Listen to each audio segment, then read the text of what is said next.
Assalamualaikum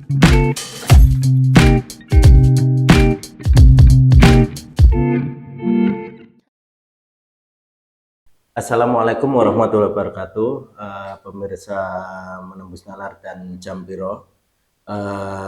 Alhamdulillah wa syukurillah kita dapat bersama-sama di sini dalam acara podcast yang sangat membahagiakan. Alhamdulillah kita kedatangan saudara Fajar Arifin yang dalam hal ini beliau sebagai tokoh masyarakat dan juga tahun ini, di tahun politik ini, beliau mencalonkan diri menjadi anggota DPRD Jawa Tengah, daerah pemilihan Semarang, Kota Semarang. Tapi untuk selanjutnya kita akan menggali visi misi dan juga apa yang menjadi pemikiran beliau untuk nyalek dan apa yang akan dia berikan kepada negara ini, khususnya masyarakat Jawa Tengah dan wabil khusus Kota Semarang. Mungkin bisa dijelaskan perkenalan lebih dulu Pak Fajar mengenai profil dari panjenengan, mungkin bisa diperkenalkan kepada para pemirsa Jam Piro Media dan Menembus Nalar, monggo silakan. Terima kasih. Assalamualaikum warahmatullahi wabarakatuh kepada pemirsa Jam Piro dan Menembus Nalar. Perlu saya sampaikan bahwa saya Dr. Andes Fajar Arifin MM, alhamdulillah kebetulan kami setelah berlama-lama di dunia birokrasi, kami di tahun 2004 ini, di 2003 sudah pensiun dan kami di 2004 mencoba berjuang Mas di area politik. Tetapi belum sampai saya nanti sampaikan beberapa visi dan misi, saya kenalkan, saya adalah Dr. Andes Fajar Arifin, kelahiran 1965, bulan April, tanggal 27 April. Kelahiran langsung asli Kota Semarang, Mas. Ini kebetulan saya lahir di Kota Semarang. Semarang ya Mas? Nyalon di Semarang, jadi dapilnya tidak lepas dari Kota Semarang. Nah, harapan kami mencoba untuk berjuang karena ada beberapa hal. Yang pertama, dulu kalau visi misi saya itu berjuang di dalam dunia birokrasi di pemerintah, sekarang saya punya visi misi saya adalah mbien kanggo negara, nah saiki kanggo warga. Nah, ini perjuangan visi misi saya. Nah, warga Semarang yang khususnya di Kota Semarang ini, kami berharap dan mengajak kepada semua saja yang ada di Kota Semarang, karena pengalaman kami di birokrasi terkait dengan beberapa pengelolaan dana hibah, kami mencoba, mari bersama-sama warga Kota Semarang khususnya, kita atau saya tawarkan kalau mau bersama-sama saya nanti kalau saya dijabah jadi DPR Provinsi Jawa Tengah mengelola dana hibah Mas. Dana hibah setiap tahun kita kelola selama 5 tahun untuk kemajuan masyarakat baik di dunia pendidikan, di dunia organisasi sosial dan di dunia sarana prasarana pembangunan. Menarik ini. Saya tadi mengulik tentang biodata panjenengan. Panjenengan ini aktif dari mahasiswa nggih Mas nggih? Siap. Di apa nggih Mas? Kalau dulu nggih Mas? Ya. Kebetulan saya sejak kecil tidak pernah di rumah Mas. Oh, okay. Tidak selalu pernah aktif, di rumah. Ya. Jadi kami sejarah pendidikan kami berbackground dari Sekolah Madrasah Ibtidaiyah di Kota Mijen. Kami langsung karena dulu tidak punya biaya untuk sekolah di daerah, kami di pesantren. Kebetulan kami di pesantren di daerah Meranggen, Butuhya. SMP di Butuhya Mas selama 3 tahun. Setelah itu luar biasa ini. Jadi saya kepingin sekolah di Jogja itu tidak karena ingin punya ilmu, punya apa-apa, ingin pinter, tetapi kami hanya tertarik oleh teman yang satu pesantren yang dulu dari Jogja, itu orangnya sama-sama nama Arifin tapi bukan pacar, dia pinter breakdance Mas. Dulu zamannya breakdance, zamannya itu nggih, breakdance Mas, ya, nggih. zaman Zaman breakdance dulu nggih. Giskin tahun sekitar 80-an. Nggih, zaman dulu Nah, zaman kami breakdance, lulus breakdance-an, dari nggih. kami lulus dari Futukia, kami ke Jogja, ke MAN 1, Nggih. Oh, keren Madrasah banget. Aliyah Negeri. Negeri Jogja 1. Di sana ada 3 jurusan. Saya ambil di jurusan peradilan agama. Ya, ada IPA, IPS, saya kebetulan ambil di jurusan peradilan agama gitu, di Jogja selama 3 tahun. Alhamdulillah aktif di organisasi, di OSIS. Selanjutnya dari situ kami di IAIN Sunan Kalijogo. Sunan Kalijogo, pengennya dulu jadi ingin pengacara. Masuk di hukum di UGM tidak terima, di IAIN di Syariah tidak terima, akhirnya masuk di dunia filsafat. Di dunia filsafat ini Mas. Nah, sampai di situ alhamdulillah kami berkecimpung di himpunan mahasiswa Islam. Oh, Gitu. ya. Baik Mas Fajar. Tadi Mas Fajar mengatakan akan membangun hutang ya, Kota atau Semarang. membahagiakan warganya. Warga Kota Semarang. Nah, yang saya ingin tertarik ini, tadi dikatakan Mas Fajar ini kan mantan birokrat, ya. Ya. Mestinya mantan birokrat mengetahui apa yang, walaupun cukup kecil potretnya, mengetahui apa yang dibutuhkan oleh masyarakat tersebut. Selama pengalaman Mas Fajar menjadi birokrat, mungkin 33 tahun ya Mas ya. Selama 23 tahun itu, apa yang paling urgent atau paling dibutuhkan oleh masyarakat? Oke, terima kasih Mas. Kebetulan kami dulu di Biro Kesra Setda Provinsi Jawa Tengah. Dan alhamdulillah di bidang kebudayaan dan di olahragawan, bidang olahraga. Di bidang kebudayaan sangat-sangat penting sekali terkait dengan budaya. Budaya itu banyak sekali karena menjadi ujung tombak persatuan dan kesatuan masyarakat di Indonesia. Salah satunya komunitas wayang. Nah, sampai hari ini alhamdulillah wayang masih menggelegar di Indonesia. Meskipun tidak semuanya orang sekarang itu berani nanggap wayang Mas, karena biayanya mahal dan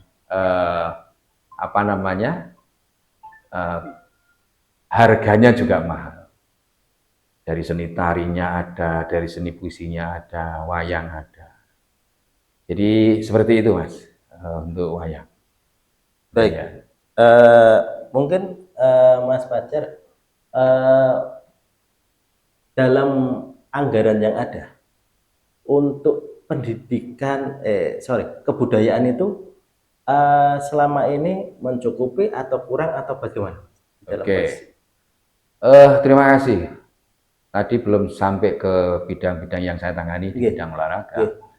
Untuk masyarakat kaitannya kebudayaan sangat minim sekali, sangat minim sekali.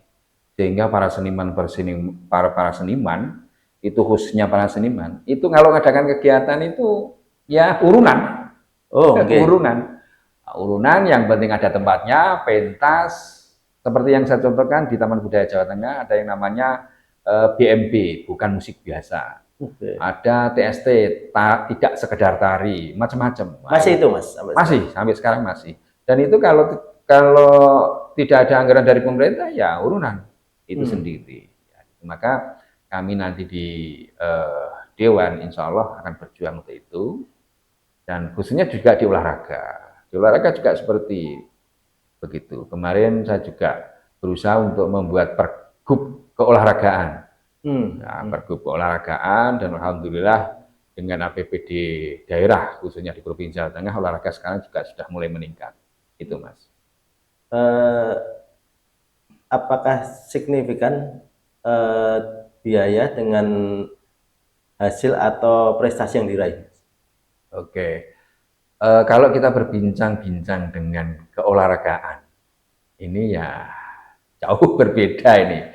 Jauh sekali amat dananya. Seperti contoh saja PSIS. PSIS itu kalau dananya bantuan dari pemerintah untuk pengelolaan Cor Jati Diri kemarin alhamdulillah sudah selesai. Nah, untuk event-event keolahragaan di Jawa Tengah, khususnya di Semarang, ya ini harus mencari sponsor, pengambilan anggaran juga dari tiket dan sebagainya. Gitu. Belum mampu pemerintah semuanya membiayai. Berarti postur anggaran di dalam pemerintahan itu untuk konteks kebudayaan tadi, ya, dan termasuk olahraga itu tadi, berarti mungkin masih kurang dari ya. Prosentasenya jauh dengan ya, yang lainnya? Dikatakan jauh tetapi juga tidak jauh karena itu tadi ada anggaran tidak anggaran kalau kebudayaan itu tetap jalan. Nah, kan gitu. Karena cuman bagaimana mensupport kebudayaan itu menjadi lebih moncer, ya pemerintah harus lebih konsen kepada para seniman untuk meningkatkan atraksi budaya di Jawa Tengah. Baik. Padahal kan kalau melihat pemikiran founding father kita kan harus apapun juga ceritanya, jati diri bangsa itu kan dibangun dari kebudayaan. Dari kebudayaan, betul. Kalau kebudayaannya itu tidak terjaga dengan baik, ya, bagaimana bisa menjaga jati diri bangsa? Nah, itu menurut jenengan pripun? Nah, ini yang perlu kita sadarkan, pencerahan kepada kalangan birokrasi juga, bahwa tidak semuanya itu bernuansa profit, Mas. Kebudayaan itu tidak semuanya profit. Oleh karena itu, ada nilai-nilai budaya yang harus dilestarikan, cagar budaya harus dirawat, Cari Borobudur, ada situs-situs, ada nilai-nilai kesenian daerah yang harus dirawat untuk meningkatkan itu. Nah, itu tidak semuanya profit. Nah, inilah yang perlu diperhatikan pemerintah. Jangan sampai pemerintah hanya kalau tidak profit tidak dibiayai. Ya, ini yang selama ini kita alami antara kebutuhan para seniman untuk mengakses nilai-nilai budaya ke permukaan Jawa Tengah, tetapi anggarannya tidak ada. Nah, ini yang perlu kita pikirkan bersama. Ya, menarik ini, Mas, untuk dibahas, Mas. Seperti mungkin di Korea itu kan dulu kan K-pop itu tidak berkembang. Ya. Saya menarik dengan pemikiran jenengan tadi bahwa itu sebuah investasi. Budaya itu sebuah investasi. Investasi, betul. Di situ dulu K-pop juga tidak berkembang, tapi bagaimana pemerintah Korea itu mengemas dengan baik, akhirnya K-pop berkembang dari sekarang seperti sekarang ini. Dan saya juga menginginkan gitu kan, misal nih lagu-lagu daerah bisa sampai go internasional, bahkan budaya-budaya Indonesia itu yang adiluhung dan banyak sekali. Tapi saya tidak membahas terlalu jauh, membahas saja di lingkup konteks Jawa, khususnya Jawa Tengah. Misal tadi disebutkan wayang, bagaimana wayang itu bisa digemari, diminati oleh seluruh lapisan masyarakat dan tidak monoton. Walaupun kita tidak boleh meninggalkan pakem-pakem wayang, tapi wayang itu dikemas bagaimana dengan baik. Apakah selama ini sudah ada terobosan terhadap hal itu, Mas? Terima kasih. Ini luar biasa pertanyaan yang sangat menarik yang dulu pernah saya kelola di Taman Budaya Jawa Tengah ini. Jadi kalau dulu konsep wayang itu harus malam suntuk. Sekarang bisa 2 jam, 3 jam. Ini tidak hanya terpatok dengan wayang kulit, tapi juga wayang orang dan betul. Jadi kalau wayang kulit, yang namanya wayang kulit itu biasanya kan mulai dari jam 9 sampai jam 4 pagi. Sekarang bisa kita laksanakan wayang dengan tidak mengurangi lakonnya, ceritanya, sejarahnya, bisa 2 jam sampai 3 jam. Ini bisa. Nah, oleh karena itu kenapa seperti itu? Mencari terobosan karena tidak semuanya milenial ini ketika nonton wayang melihat wayangnya, malah melihat HP-nya. Makanya harus dikemas sedemikian rupa sehingga mereka tidak jenuh melihat cerita wayang. Itu Mas, itu contoh salah satu. Yang kedua ada contoh yang namanya situs-situs yang ada di daerah. Ada situs yang di situ belum terkuak. Sejarahnya umpamanya sumber Tok Dandang umpamanya. Nah, kadang-kadang Tok Dandang itu yang terletak khususnya di tempat saya, Kecamatan Mijen, di daerah Purwosari, itu belum dikuak sejarahnya kenapa dinamai Tok Dandang. Nah, ini para pakar budayawan belum menguak itu. Itu nanti bisa akan dicuatkan di dalam permukaan, bisa yang namanya contoh tari Tok Dandang, namanya seperti itu. Menarik. Ada drama sinetron Tok Dandang. Nah, itu belum cerita. Nah, ini pemerintah harus melihat seperti itu. Nah, harus ada komunikasi dengan para seniman. Bagaimana menguak itu sehingga menjadi apa? Menjadi budaya tradisi yang dikembangkan, budaya adiluhung yang ada di masyarakat. Berarti dengan kata lain menggali apa yang ada di dalam masyarakat. Ya. Itu sangat menarik, Mas. Cuma saya ini ada keprihatinan, Mas, di sini. Karena saya juga warga Semarang. Kebetulan saya memiliki tetangga almarhum itu budayawan Semarang. Namanya Amin Budiman. Amin Budiman, siap. Nah, di situ ada yang namanya Gambang Semarang. Memang Gambang Semarang itu akulturasi budaya yang ada dari Cina, dari Jawa, juga dari Arab kan seperti itu. Karena seperti itu. Nah, tapi Gambang Semarang itu, mohon maaf, saya hanya mendengarkan itu hanya di Tawang ketika mau turun dan juga kadang mau berangkat untuk apa namanya kereta api. Lagu-lagunya ya? Iya, lagu-lagunya. Gambang Semarang hanya seperti itu saja, Mas. Nah, itu tidak, apakah ada upaya dan atau kalau enggak nanti apa namanya jenengan apa ya bahasanya ya, jenengan mengembangkan hal itu yang mungkin mau punah seperti itu. Persoalan budaya ini salah satunya Gambang Semarang ini, Mas. Apa yang kiat apa nggih, Mas, yang akan jenengan lakukan? Karena itu kan apapun juga ceritanya meskipun itu alkulturasi, karena kalau berbicara Semarang itu kan unik. Semarang itu kan alkulturasi budaya antara Jawa, antara Cina gitu kan, juga Arab gitu kan istilahnya, bahkan ada yang warak endok dan sebagainya. Itu mungkin salah satunya ya tadi Gambang Semarang itu atau mungkin warak endok itu yang jenengan akan lakukan itu apa, Mas, agar ini tidak punah? Terima kasih. Ini satu pertanyaan juga yang menggelitik ke saya. Jadi di Semarang itu kalau bicara masalah Semarang, masalah seniman, itu tidak terlepas dengan tokoh seniman yang ada di kota Semarang, Mas. Mas Yoyo dari Sanggar Greget. Nah, itu. Marco Marnadi. Ya, Mas Yoyo dari Sanggar Greget. Itu Gambang Semarang, tari Gambang Semarang sudah diciptakan beliau. Tari Semarangan sudah ada. Tari Warak Ngendok sudah ada. Dan bahkan beliau sudah beberapa kali juara internasional di Jakarta yang diadakan di Taman Mini. Nah, dan itu sudah bekerja sama dulu dengan Bilukis. Nah, oleh karena itu kalau nanti di Kota Semarang bicara seniman, bisa kita akan menggandeng para seniman khususnya di Kota Semarang. Pakar-pakar seniman banyak, dari Undip banyak, dari UNES banyak, dan itu bisa kita kumpulkan, Mas. Itu untuk berbicara di kebudayaan, menggali potensi Kota Semarang. Gitu ya. Itu makanya kan karena gini, Mas. Dulu itu Mas Amin memang punya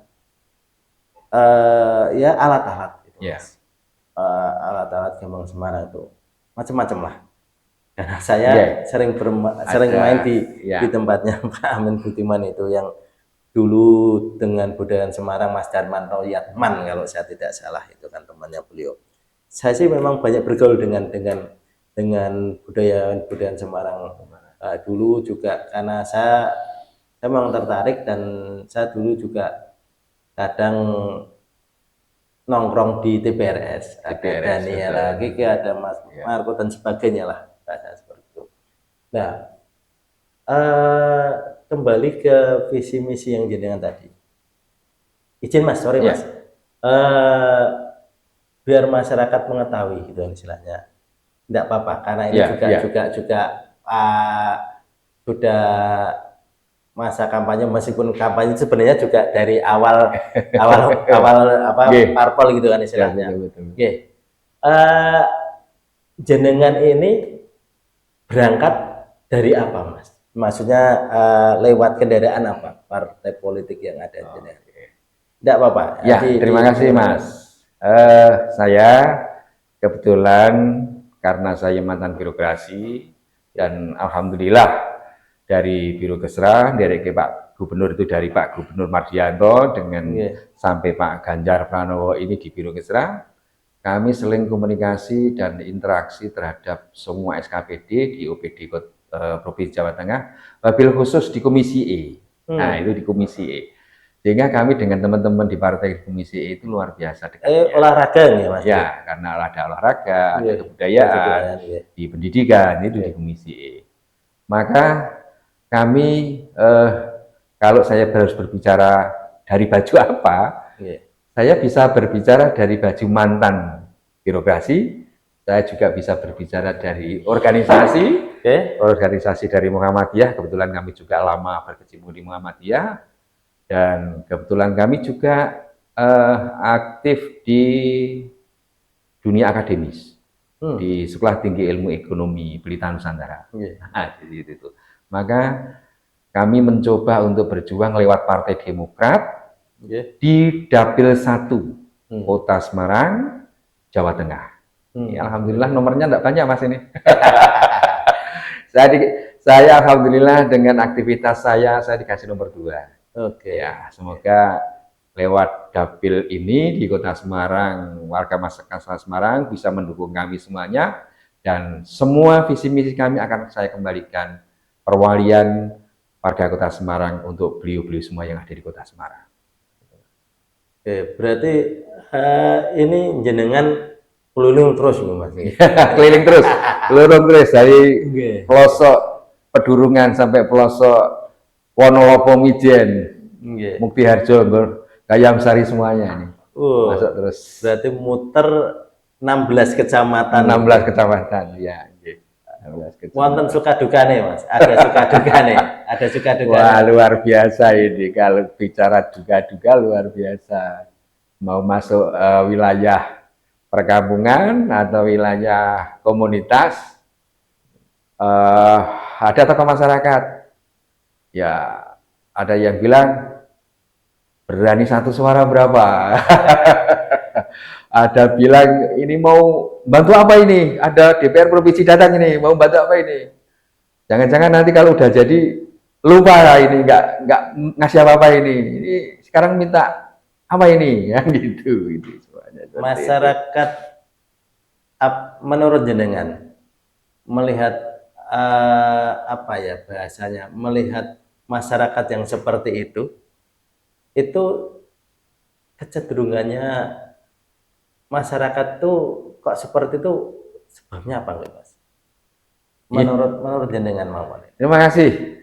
Jadi selama pengalaman saya masuk dunia partai ini, ketika saya masuk di lapangan Mas, jadi memang tingkat pendidikan, kalau kita survei tingkat pendidikan atau tingkat pemilih di Kota Semarang ini, prosentasenya lebih banyak tingkat SMA ke bawah daripada ke bawah daripada sarjana ke atas. Nah ini sehingga apa, pemahaman berpolitik sangat-sangat juga kita perlu sadari bersama. Ibaratnya orang mau partai itu kan katanya orang partai kan orang kaya-kaya.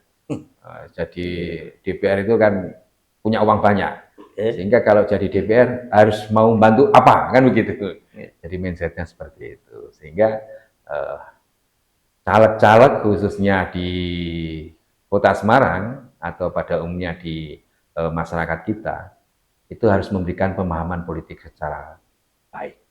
Jangan sampai pola-pola pemikiran yang menjual suara, meminta sesuatu kepada calon legislatif, itu dibiarkan terus-menerus.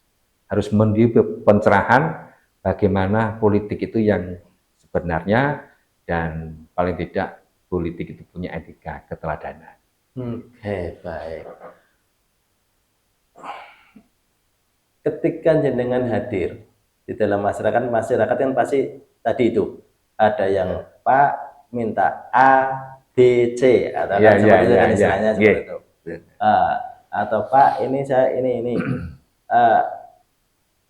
untuk mengubah mindset masyarakat yang ya bahasanya seperti transaksional. Ya. Itu ketika jenengan masuk di dalam masyarakat atau mungkin sebelum jenengan putuskan jadi calon legislatif, kira-kira jenengan merubah mindset masyarakat itu apa yang jenengan lakukan atau yang sudah jenengan lakukan ketika proses kampanye inilah katakanlah misalnya itu, atau bertatap muka dengan masyarakat, apa yang jenengan lakukan untuk mengubah mindset itu? Oke. Terima kasih. Jadi merubah mindset masyarakat itu kan tidak semudah membalikkan telapak tangan. Ini perlu proses yang sangat luar biasa. Nah, paling tidak ada begini Mas, ada beberapa indikator yang bisa melatar belakangi itu sehingga masyarakat nanti akan paham. Yang pertama, bahwa Dewan Perwakilan Rakyat itu perlu dipahami adalah wakil. Yang namanya wakil itu seharusnya sebelum dia mencalonkan itu yang mencalonkan bukan dirinya. Nah, yang mencalonkan kan harusnya masyarakat. Kan begitu. Nah, artinya bagaimana kita memahamkan kepada masyarakat bahwa masyarakat memberikan perwalian kepada seseorang untuk menjadi wakil mereka, kan gitu. Untuk menjadi wakil mereka, perwalian.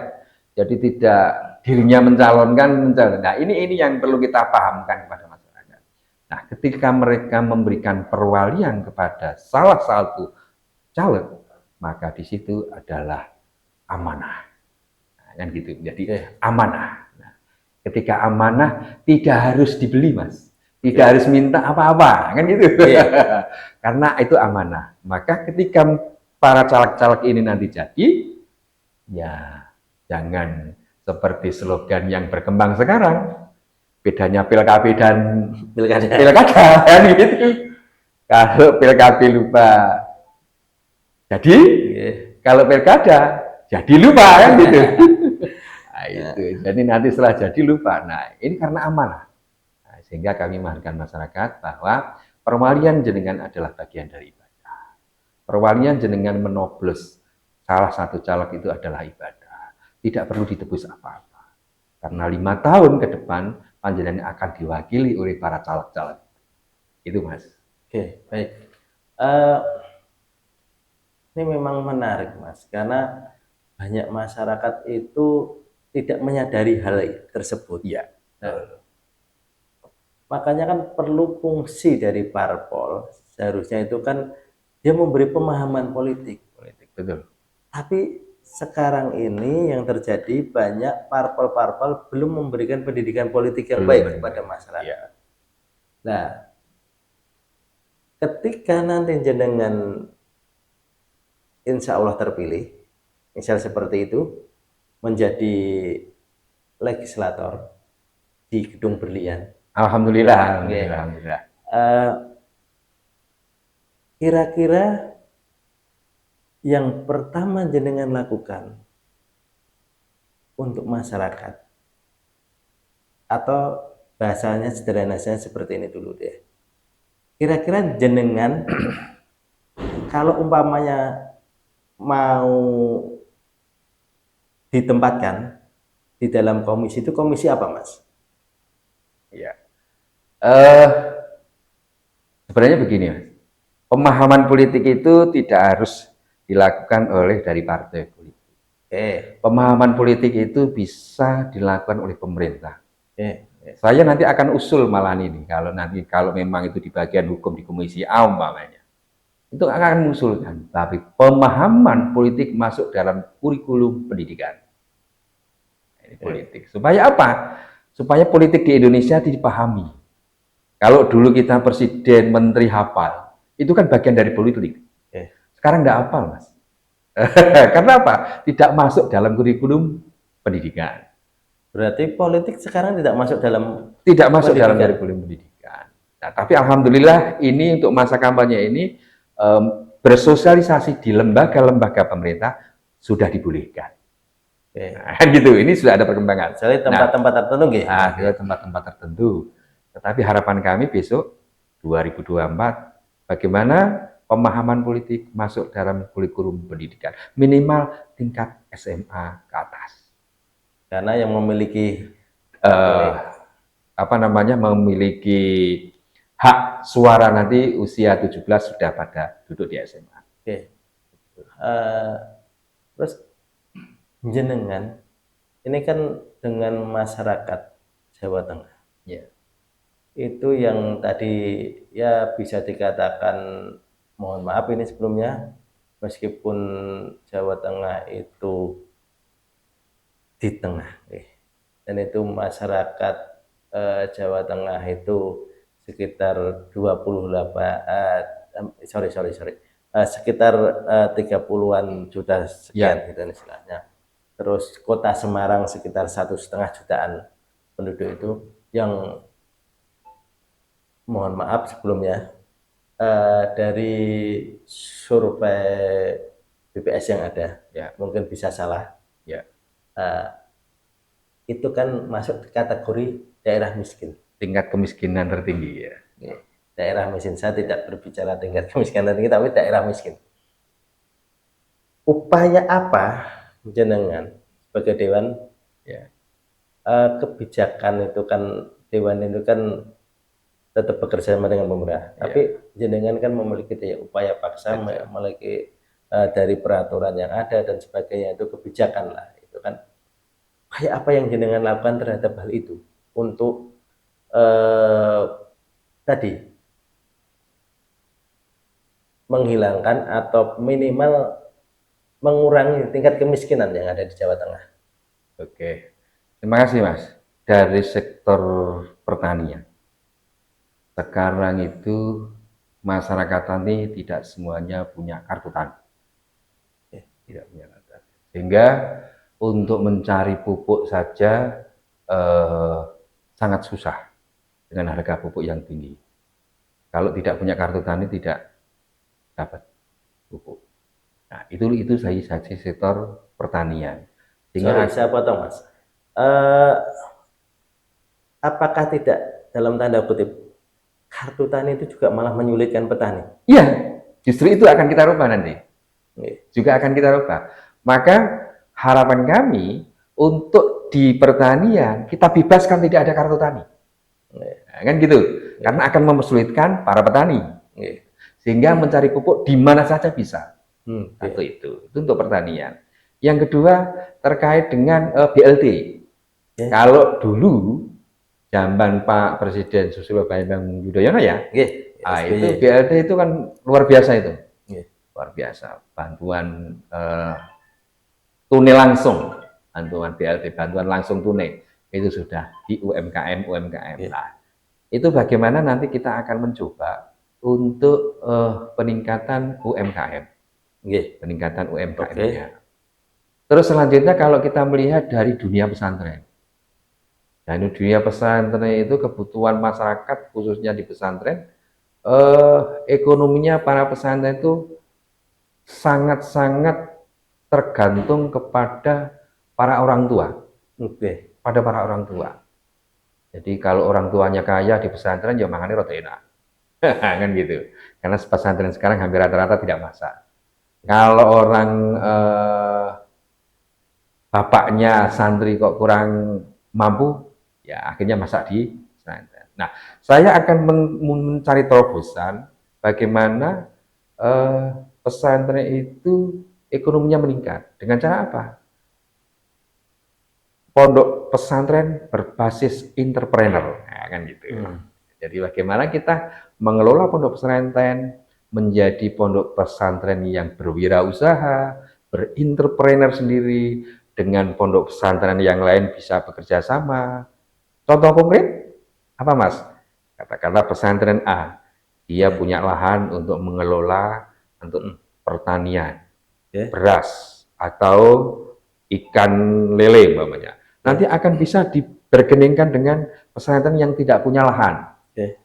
Nah, dia punya uang, karena ada koperasinya. Nah, akhirnya beli dari pesantren yang satu ke pesantren yang lain. Nah, itulah maka di pesantren tidak akan menggantungkan orang tua. Jadi kaya miskin bisa peredaran uang di dalam pondok pesantren di situ semuanya. Jadi gini, tadi juga disinggung soal BLT. Ya. Sorry, saya sedikit mengulik ini. Ini menurut saya, tapi monggo nanti jenengan bagaimana pendapatnya. BLT itu kan seperti mohon izin ya Mas, kita tidak mendidik masyarakat. Tidak mendidik, betul. Seperti masyarakat itu seolah mengemis kan seperti itu. Betul. Bahasa Jawa nih jaga kayak atau ya jaga nih lah ibarat atau menjaga apa mengharapkan gitu istilahnya. Jadi 1 bulan ini ada 600.000 atau berapa berapa itu kan sesuai dengan ini. Nah, menurut jenengan dari itu kan diambil dari APBN. Bukan dari presiden, bukan dari siapapun juga kan, dari anggaran pemerintah. Karena selama ini yang terjadi, misal nih saya presidennya, oh ini dari Pak Presiden, padahal kan enggak. Tidak dari anggaran pemerintah. Nah, itu kan pembodohan publik kan seperti itu. Nah, menurut jenengan dari postur APBN itu untuk biar masyarakat tidak seperti pengemis tadi. Menurut jenengan nih, seharusnya yang tadi BLT itu sebenarnya bisa digunakan apa agar masyarakat tidak atau apa yang jenengan mungkin bisa usulkan atau lakukan itu untuk agar tidak seperti masyarakat ini mengemis di BLT tadi, Mas. Oke. Jadi konstruksi BLT itu sebenarnya tidak konstruksi konsumtif. Ya, ini yang perlu kita pahami. Konstruksi BLT itu bukan konstruksi untuk makan. Tetapi bagaimana kita konstruksi BLT itu untuk meningkatkan sumber daya ekonomi masyarakat. Nah, apalagi terkait dengan tadi pengembangan UMKM. Nah, disitulah maka bantuan langsung tunai itu bagaimana memperdayakan masyarakat menjadi pengusaha di lingkup masyarakat. Nah, di lingkup masyarakat. Nah, BLT ini pada prinsipnya seharusnya nanti kalau saya memang diamanai di Dewan Perwakilan Rakyat Provinsi Jawa Tengah, akan kita konstruksi bahwa BLT itu bukan untuk konsumtif, tetapi bagaimana mengembangkan UMKM di daerah pada sasaran yang punya UMKM terkecil apapun. Nah, jadi gitu. Dan itu tidak akan selamanya. Tidak akan selamanya. Pada tataran ekonomi sudah bisa mencari usaha, sudah bisa menghidupi minimal keluarga, BLT akan beralih ke yang lain.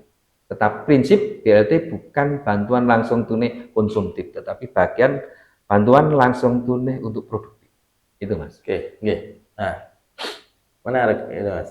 Dan ini kan belum terwacanakan dengan betul. Berarti itu nanti menjadi apa yang mencoba jenengan sampaikan kepada pemerintah ya. Menjadi PR itu. Menjadi PR jenengan seperti itu. Oke Mas. Baik. Kalau di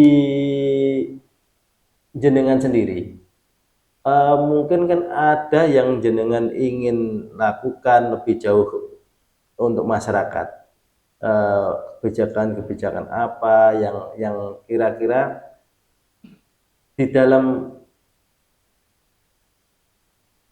masyarakat ini itu perlu menjadi perhatian. Maksud saya tadi soal kebudayaan olahraga kan seperti itu. Tapi maksud saya masyarakat ini kan perlu ada yang namanya apa ya istilahnya eh, apa yang dia bisa lakukan,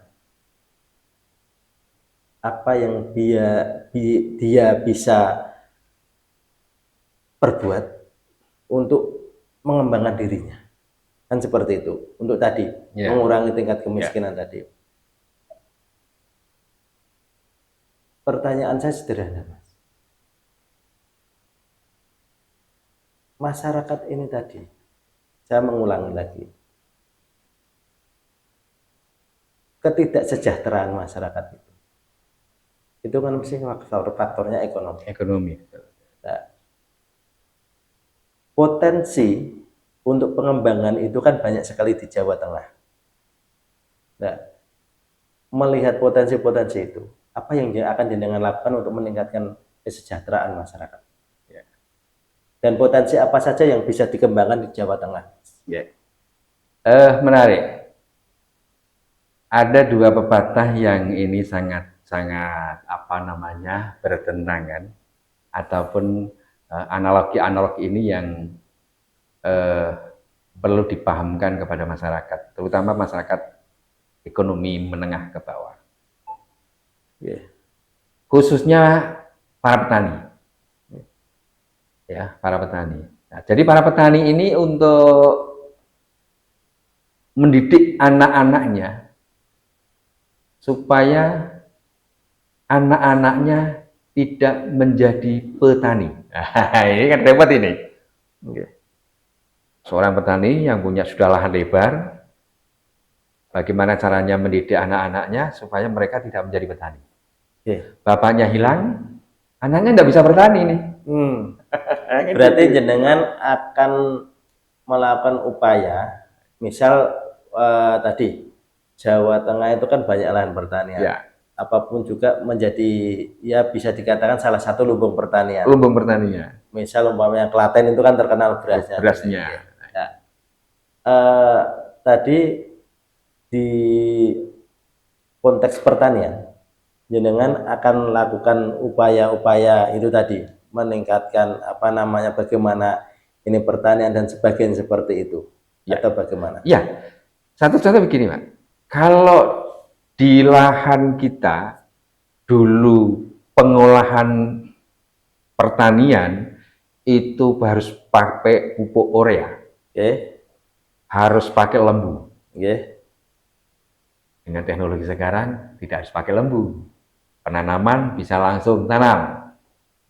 Pupuk harus kita pahamkan, karena apa? Pupuk urea itu sebenarnya juga merusak pH tanah, kan begitu. Tidak malah membenturkan tanah. Ini bagaimana mensosialisasikan bagaimana pupuk kandang itu supaya lestari, harus ngingu kerbau, kan gitu kan, harus ngingu sapi, kan gitu. Nah, paling tidak di lahan-lahan pertanian itu harus ada produktivitas pupuk daerah, kan gitu, untuk meningkatkan itu. Potensi-potensi daerah di Jawa Tengah yang menurut jenengan ini tadi, saya ulangi, yang bisa dikembangkan itu apa saja untuk meningkatkan kesejahteraan masyarakat, Mas? Kalau di daerah Wonosobo mungkin area sayur, kentang, toh Mas? Dari kentang. Klaten, Boyolali, Surakarta, padi, kan gitu. Nah, hal-hal ini yang perlu kita garap. Tidak semuanya. Di Kota Semarang kita mau nanam kentang nggak bisa. Mungkin di Kota Semarang dari sektor perikanannya. Nah, ini kita kembangkan dari sektor perikanan. Jadi tidak semuanya daerah sama. Jadi seperti itu. Pemetaan itu kan mungkin sudah dilakukan oleh pemerintah sebelumnya. Oleh dinas pertanian, oleh dinas terkait. Itu kan. Apakah hal itu ada yang terlewat atau ada hal yang lain bisa dikembangkan? Misal potensi, salah satu misal energi baru terbarukan, misal energi surya dan sebagainya, atau yang lainnya yang bisa dikembangkan. Kalau khusus di bicara di Kota Semarang saja, khusus bicara di Kota Semarang, itu potensi betul itu terhadap di perikanan. Ada sumber-sumber air yang belum tergarap. Salah satu di tempat saya ada sumber air yang kadar pH airnya itu bagus. Nah, ini belum tergarap juga. Nah, kalau dari sisi energi, mungkin dari sisi geografisnya, dari sisi kulinernya, di Jawa Tengah sangat-sangat luar biasa. Yang belum saya temui ini di Semarang, itu banyak kuliner, tetapi belum ada kuliner edukatif. Menarik ini. Maksudnya pripun Mas ini Mas? Kuliner edukatif.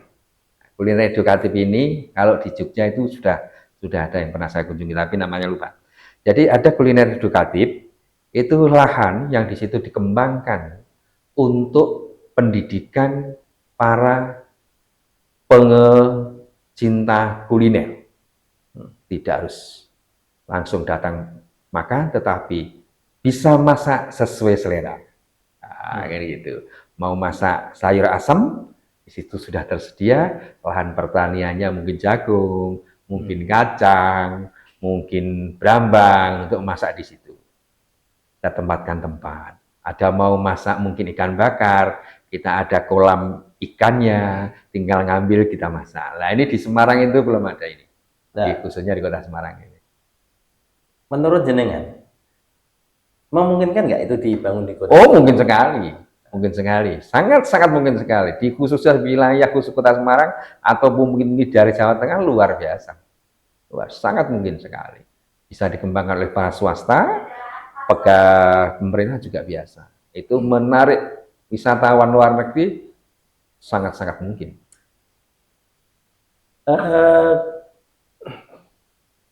Pengembangan atau peningkatan kesejahteraan masyarakat itu kan dimulai dari tingkat yang paling bawah dulu nih. Tingkat yang paling bawah. Saya mengulik jenengan karena jenengan ini mewakili warga Kota Semarang, kan seperti itu. Minimal kan meningkatkan tingkat kesejahteraan masyarakat Semarang. Dan masyarakat Semarang itu kan sangat kompleks sekali. Kadang bisa dilihat juga dari daerahnya. Ya, betul. Misal daerah yang bawah, karena Semarang mungkin bagi tiga, nggih. Daerah yang bawah itu untuk masyarakat kadang ya perekonomian, tapi juga ada masyarakat yang dalam tanda kutip masyarakat yang sangat kurang. Ya, marginal. Kadang tempatnya juga tidak manusiawi, umpel-umpelan kan seperti itu. Meskipun ada beberapa dibangun rusun dan sebagainya, tapi banyak juga yang ya kampung tidak tertata dengan baik. Bahkan ada kampung juga yang mohon maaf ketika terjadi kebakaran langsung bisa ini karena tidak ada fasilitas untuk pemadam kebakaran. Nah, melihat masyarakat Semarang yang seperti itu, khususnya mohon maaf ini masyarakat yang banyak sekali yang kurang, masyarakat perkotaan itu kan memiliki banyak sekali masalah. Tambah lagi masyarakat Semarang itu ada masyarakat pesisir yang ya bisa dikatakan misal Tambak Lorok lah, dan sekitarnya itu yang kurang. Terus di masyarakat perkotaan yang dari urbanisasi yang ada itu, yang akan jenengan lakukan untuk minimal mengatasi hal tersebut apa Mas sebagai anggota dewan nantinya? Terima kasih. Sebenarnya dinas-dinas terkait sudah banyak yang menangani. Tetapi kadang-kadang kembali lagi tadi saya sampaikan di atas, di depan, bahwa SDM khusus di Jawa Tengah, khususnya apalagi lebih khusus di Kota Semarang, kalau di survei itu daya pendidikannya masih banyak yang sangat rendah, sehingga tingkat pemahaman terkait dengan lingkungan, tingkat pemahaman terkait dengan kebersihan, kadang-kadang tingkat pemahaman terkait sumber daya untuk hidup sejahtera, itu memang susah sekali, Mas. Ada salah satu cerita sebenarnya sedikit. Kalau kita mau menengok ke belakang, di Semarang itu tidak kurang dari 25 pondok pesantren. Di Semarang. Dari yang ada. Dari yang ada. Kecil dan besar. Masuk besar, kecil. Tetapi di khususnya Kota Semarang juga tidak kurang, setiap pesantren itu paling tidak santrinya itu tidak kurang dari 100. Bisa lebih. Tetapi bagaimana pemberdayaan santri kepada lingkungan, anadzafatu minal imannya ini namanya belum pernah terrefleksi. Nah, kan gitu. Nah, bagaimana mengajarkan nilai-nilai agama di pondok pesantren menjadi realisasi di para nyon sewu tadi, rumah-rumah yang kumuh. Nah, itu masih ditangani semuanya oleh pemerintah. Nah, bagaimana peran kita sebagai orang Islam, peran kita pondok pesantren, peran kita masyarakat nanti bisa ke sana. Nah, ini termasuk tanggung jawab para dewan ini untuk mensosialisakan itu. Kan gitu. Tadi dikatakan tingkat pendidikan yang kurang. Iya. Padahal ini kan sudah ada yang namanya wajar 9 tahun. Wajar 9 tahun. Kan sampai tingkat SMA. Betul. Ya. Apakah itu, dan itu untuk anggaran terhadap pendidikan itu kan besar sekali. Besar sekali. Dari APBN maupun APBD. Sudah dinaikkan 20% dari APBD. Ya. Itu kan besar sekali dibanding yang lain. Betul. Apakah itu tidak terserap dengan baik atau ada masalah terhadap hal itu, Mas? Nah, karena tadi ada statement pendidikan yang kurang. Betul. Berarti kan ada masalah di posisi ada masalah. Nyon sewu. Belum lama saya menemui para pengamen perempuan. Ada 3 perempuan. Pengamen perempuan. Anaknya cantik-cantik. Masih usia di bawah 17, belum punya hak pilih. Saya tanya, tidak sekolah sama sekali. Alasannya? Kalau disekolahkan tidak mau. Nah, ini artinya apa? Artinya masyarakat ini kan yang perlu pendekatan betul. Dari unsur apa?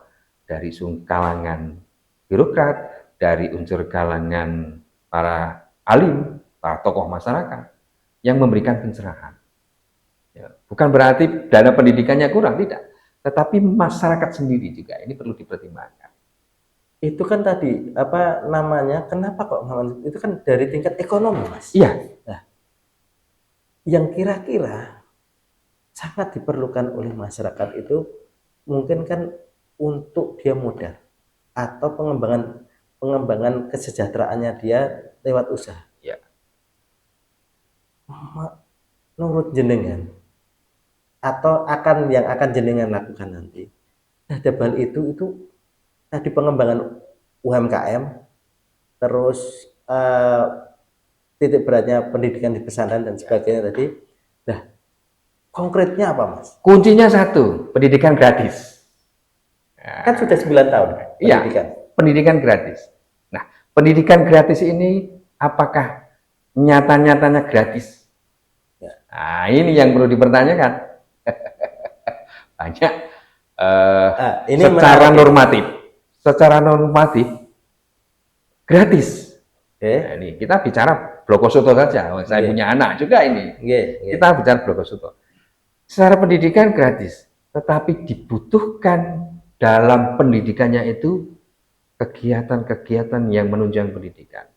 Itu kalau bisa di backup dong pemerintahan. Dan itu sehingga memang betul-betul gratis. Jadi katakanlah nyuwun sewu, bagaimana anak ini tidak hanya sekedar sekolah, baju gratis, celana gratis, sepatu gratis, sekolah gratis. Tapi bagaimana mungkin anak ini mau rekreasi, study tour, study banding, ya gratis kan gitu. Nah, ini mencukupi enggak? Wah, insya Allah mencukupi, Mas. Dana pendidikan insya Allah mencukupi. Kalau itu semuanya di backup oleh pendidikan, insya Allah peningkatan SDM, peningkatan kelulusan, tingkat sekolah akan meningkat. Karena terus terang saja memang ekonominya memang lemah. Kalau tidak support, ya saya sekolahnya gratis, Pak. Bajunya gratis, Pak. Bukunya gratis, Pak. Nah, tapi saya prakteknya bayar ya. Dari mana? Nah, gitu. Nah, ini yang berat ini. Makanya ini perlu diregulasi di pemerintahan, diregulasi di dunia pendidikan. Kalau bicara pendidikan luar biasa, Mas. Gurunya ini sudah pada sambat semuanya. Nyeneni anak takut, jewer anak takut. Wah, ini ngeri lagi nih. Nah, makanya betul-betul ini nanti dunia pendidikan harus menjadi prioritas. Semua dimulai dari pendidikan untuk peningkatan kesejahteraan. Nah, oke. Hal itu kan sebenarnya sudah tercover semua, Mas. Yeah. Ada yang namanya kartu Indonesia Pintar, kartu apalah gitu misalnya.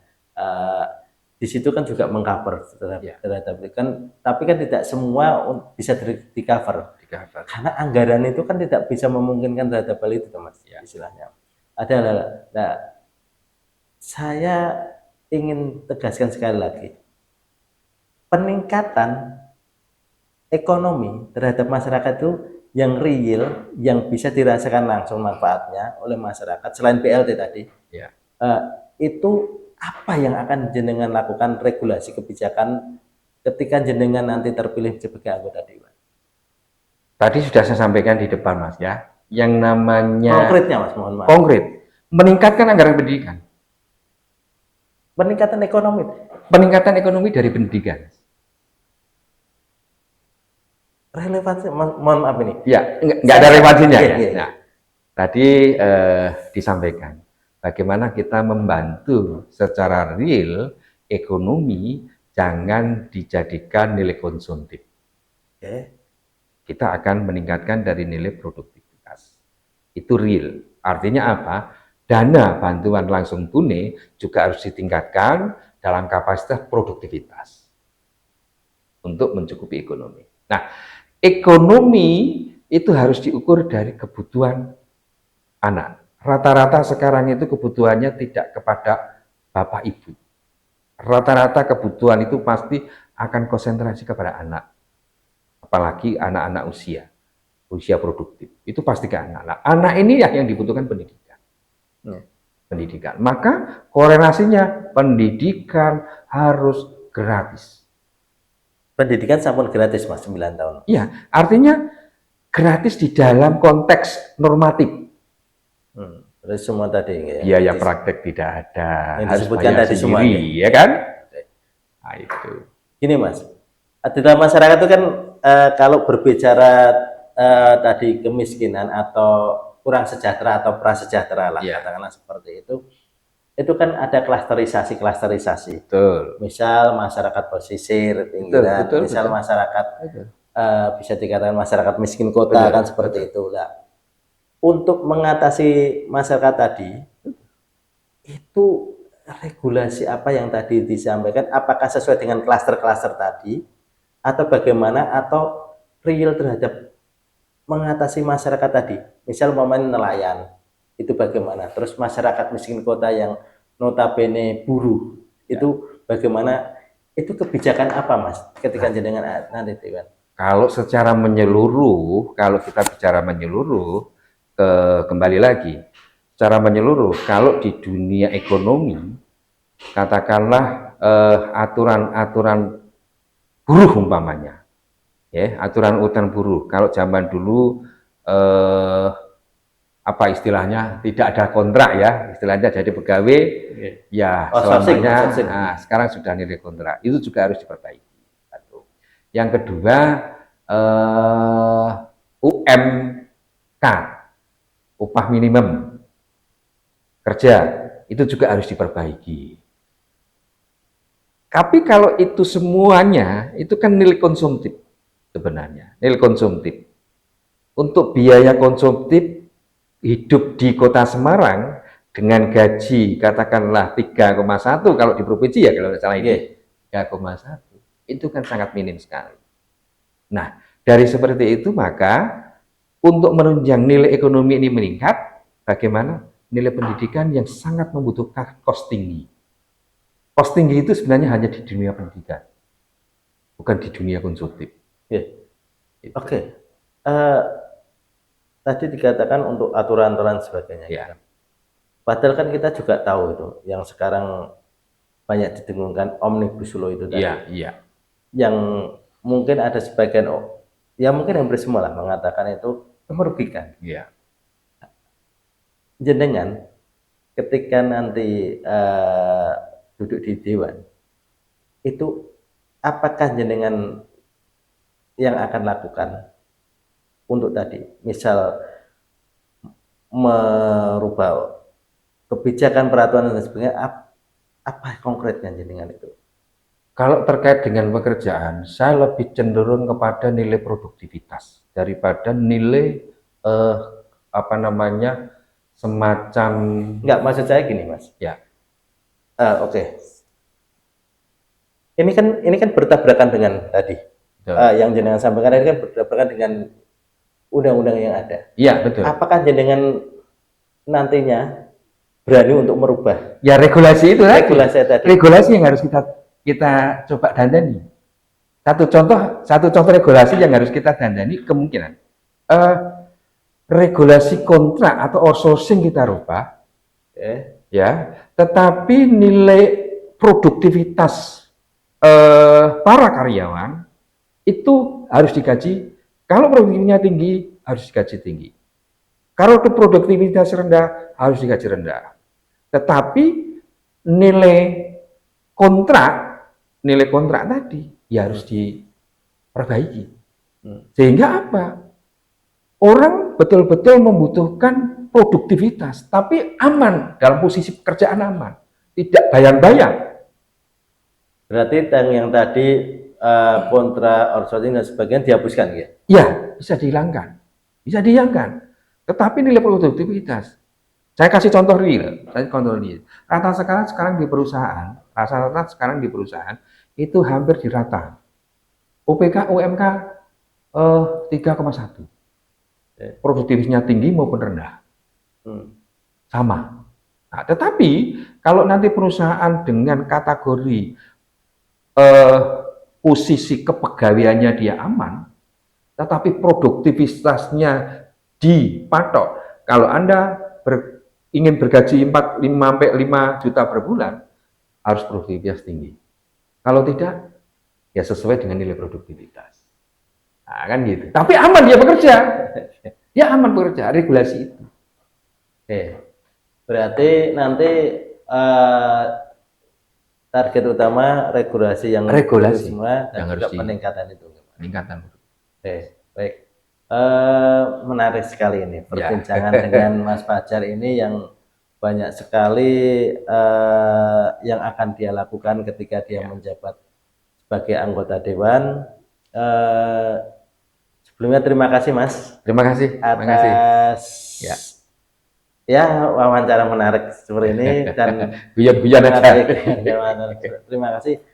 Baik, untuk pemirsa Jampiro dan Menembus Nalar, mungkin kita akan bertemu di sesi podcast selanjutnya dengan narasumber-narasumber yang lain yang sangat menarik dan juga mengulas apa yang menjadi persoalan di dalam masyarakat dan menjadi problem solving yang ada di masyarakat. Sekian, billahi taufiq wal hidayah. Wassalamualaikum warahmatullahi wabarakatuh. Waalaikumsalam warahmatullahi wabarakatuh.